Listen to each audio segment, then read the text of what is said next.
오늘 또 참으로 좋은 날입니다. 성령 충만하시기 바랍니다. 저는 오늘 영으로 사는 사람이란 제목으로 여러분과 함께 은혜를 나누고자 합니다. 본문 말씀은 로마서 8장 12절로 14절입니다. 그러므로 형제들아 우리가 빚진 자로 돼 육신에 져서 육신대로 살 것이 아니니라.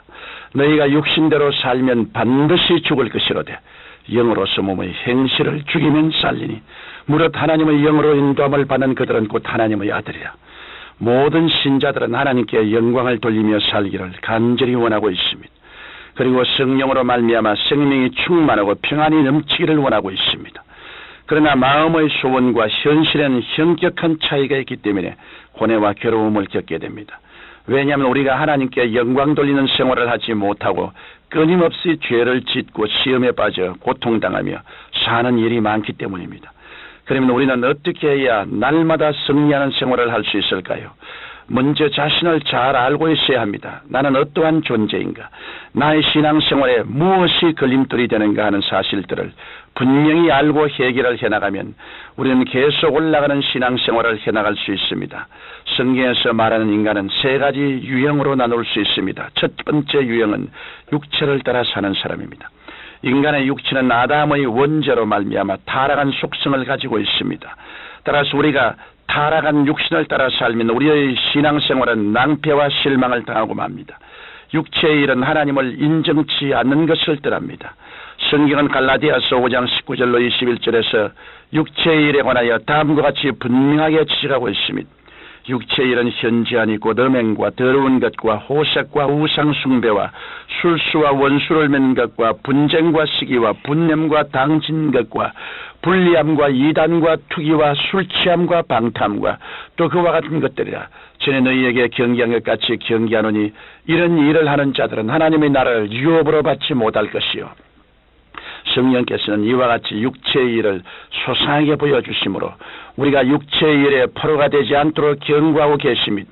로마서 8장 7절에 육신의 생각은 하나님과 원수가 된다고 말씀하고 있습니다. 이 육체의 소욕을 따라 사는 사람은 종국에 가서는 하나님께 버림을 당하고 둘째 사망을 받게 됩니다.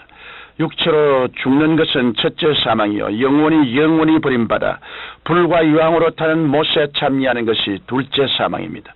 첫째 사망의 고통은 순간적이지만 둘째 사망의 고통은 영원하고도 무궁합니다. 그러면 우리 성도들은 육체의 삶에 대하여 어떤 태도를 취해야 할까요? 이에 대해 본문에는 영어로 육신의 행실을 죽이면 살리라고 말씀하셨습니다.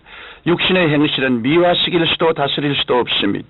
육신의 행실은 성령의 능력으로 죽여야만 하는 것입니다.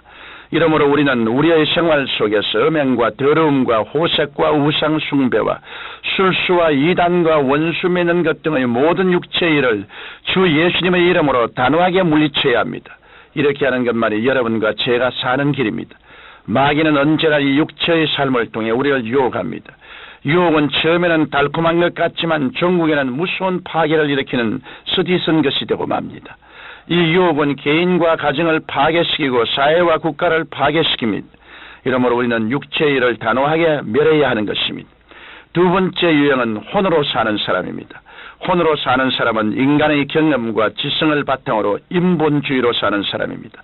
따라서 인본주의로 사는 사람은 하나님의 성령을 깨달아 알 수 없습니다. 성경은 하나님의 지혜에 있어서는 이 세상이 자기 지혜로 하나님을 알지 못하는 거로 하나님께서 전도에 미련한 것으로 믿는 자들을 구원하시기를 기뻐하셨도다라고 말씀하고 있습니다.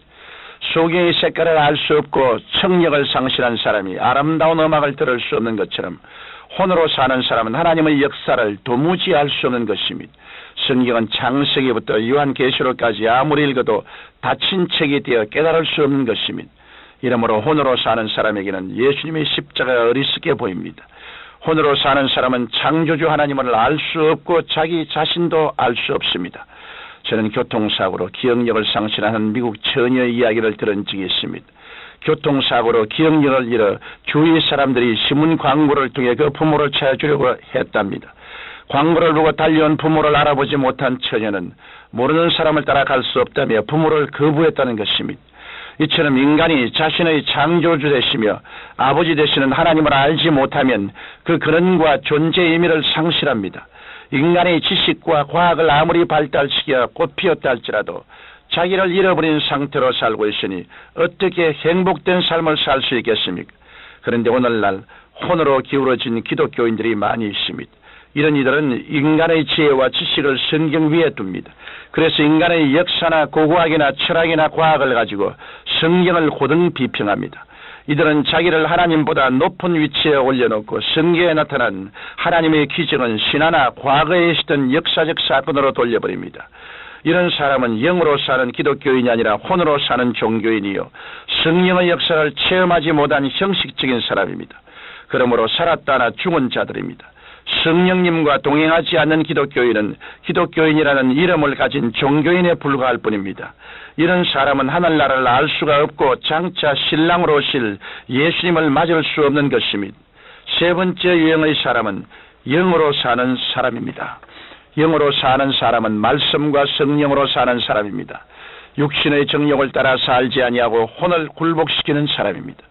마태복음 4장 4절에 보면 예수님은 사람이 떡으로만 살 것이 아니요 하나님 입으로 나오는 모든 말씀으로 살 것이라고 하셨습니다. 또한 신령한 사람은 성령님의 인도를 받는 사람입니다. 성령님을 늘 인정하고 환영하고 모시드리고 의지하며 성령님이 항상 함께 계신 것을 믿는 사람인 것입니다.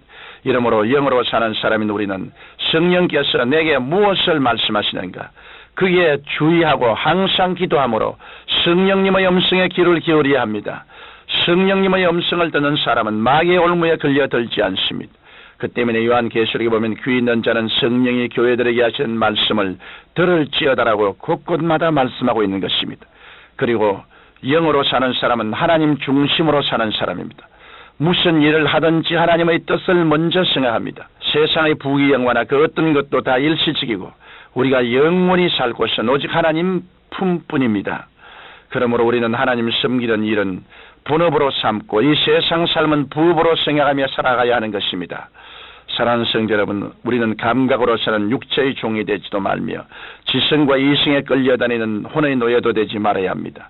여러분 오직 하나님 말씀과 교제하고 성령의 인도를 받는 가운데 승리의 영적 신령한 삶을 살게 되시기를 예수님 이름으로 축원합니다. 거룩하시고 영광스러우신 아버지, 우리를 예수 그리스도를 믿고 거듭나게 하시고 하나님의 성령을 우리 속에 두심으로 우리가 영에 있고 육에 있지 않게 만들어 주신 것을 감사합니다. 항상 성령님의 인도를 받고 하나님과 교제하며 신령한 삶을 살도록 은혜를 베풀어 주옵소서. 예수님 이름으로 기도드립니다. 아멘.